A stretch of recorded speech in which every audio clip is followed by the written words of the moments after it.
From translation, TLB, the Living Bible. This day of the year. Today we are reading passages Genesis 4-7. Genesis chapter 4, verses 1-26. Now Adam slept with Eve, and she became pregnant. When her time came, she gave birth to Cain. I have gotten a man with the help of the Lord, she said. Later she gave birth to his brother Abel. Abel was a shepherd and Cain was a farmer.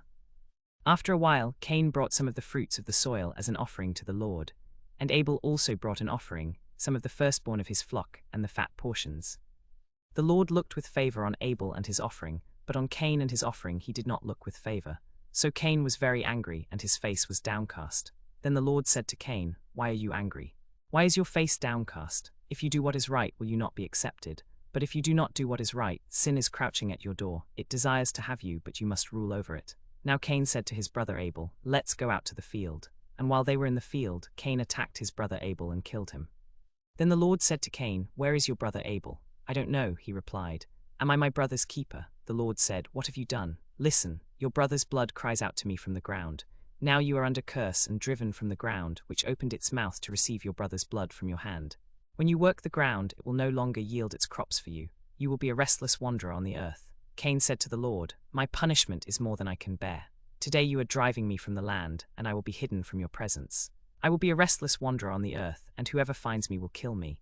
But the Lord said to him, "Not so. Anyone who kills Cain will suffer vengeance 7 times over." Then the Lord put a mark on Cain, so that no one who found him would kill him. So Cain went out from the Lord's presence and lived in the land of Nod, east of Eden. Cain made love to his wife, and she became pregnant and gave birth to Enoch. Cain was then building a city, and he named it after his son Enoch. To Enoch was born Irad, and Irad was the father of Methuel, and Methuel was the father of Methushael, and Methushael was the father of Lamech. Lamech married 2 women, one named Adah and the other Zillah. Adah gave birth to Jabal. He was the father of those who live in tents and raise livestock. His brother's name was Jubal. He was the father of all who play stringed instruments and pipes. Zillah also had a son, Tubal-Cain, who forged all kinds of tools out of bronze and iron. Tubal-Cain's sister was Naamah. Lamech said to his wives, "Adah and Zillah, listen to me. Wives of Lamech, hear my words. I have killed a man for wounding me, a young man for injuring me. If Cain is avenged 7 times, then Lamech 77 times. Adam made love to his wife again, and she gave birth to a son and named him Seth, saying, "God has granted me another child in place of Abel, since Cain killed him." Seth also had a son and named him Enosh. At that time people began to call on the name of the Lord. Genesis chapter 5, verses 1-32. This is the written account of Adam's family line. When God created mankind, he made them in the likeness of God. He created them male and female and blessed them. And he named them mankind when they were created. When Adam had lived 130 years, he had a son in his own likeness, in his own image, and he named him Seth. After Seth was born, Adam lived 800 years and had other sons and daughters. Altogether, Adam lived a total of 930 years, and then he died. When Seth had lived 105 years, he became the father of Enosh. After he became the father of Enosh, Seth lived 807 years and had other sons and daughters. Altogether, Seth lived a total of 912 years, and then he died. When Enosh had lived 90 years, he became the father of Kenan. After he became the father of Kenan, Enosh lived 815 years and had other sons and daughters. Altogether, Enosh lived a total of 905 years, and then he died. When Kenan had lived 70 years, he became the father of Mahalalel.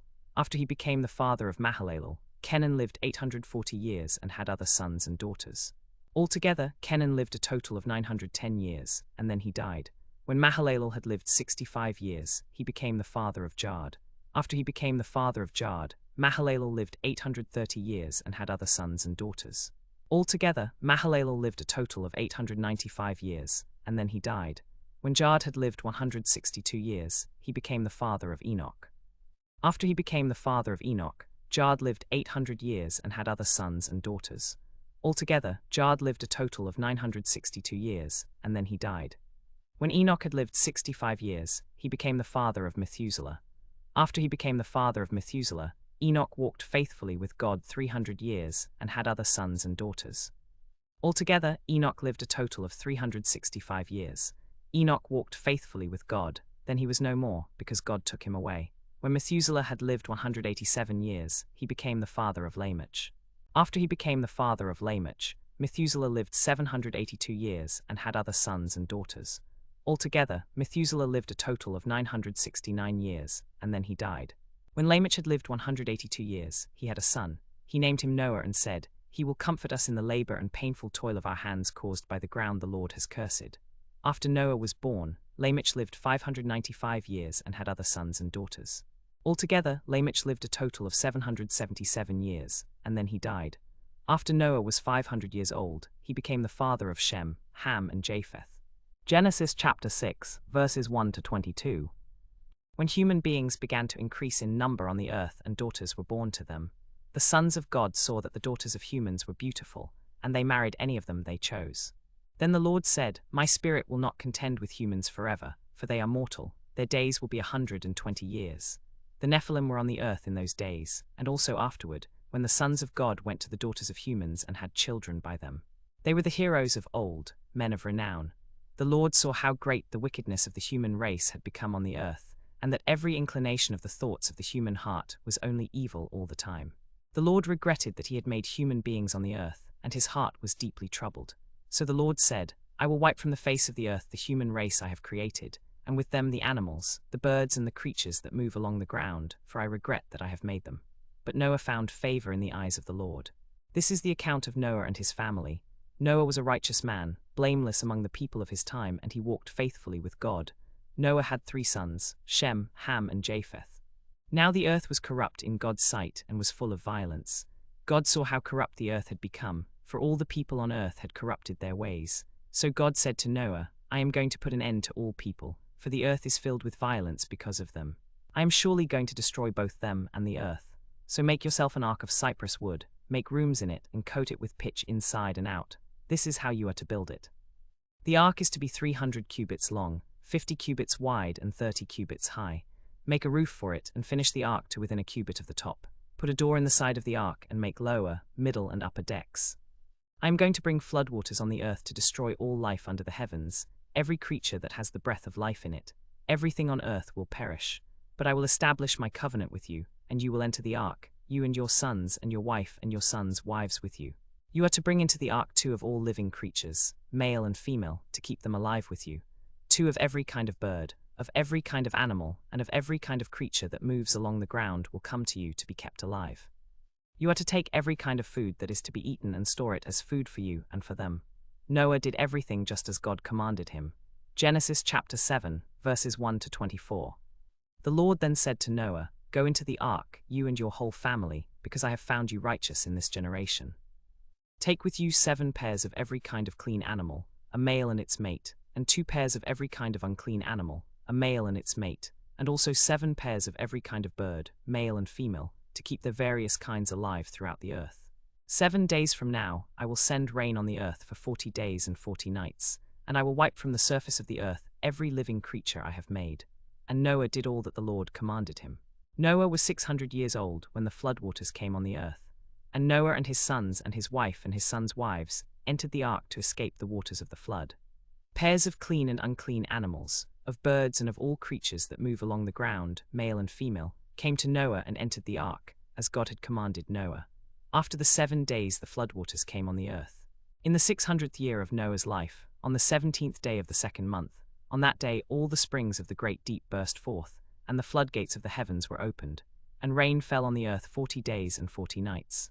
On that very day Noah and his sons, Shem, Ham, and Japheth, together with his wife and the wives of his 3 sons, entered the ark.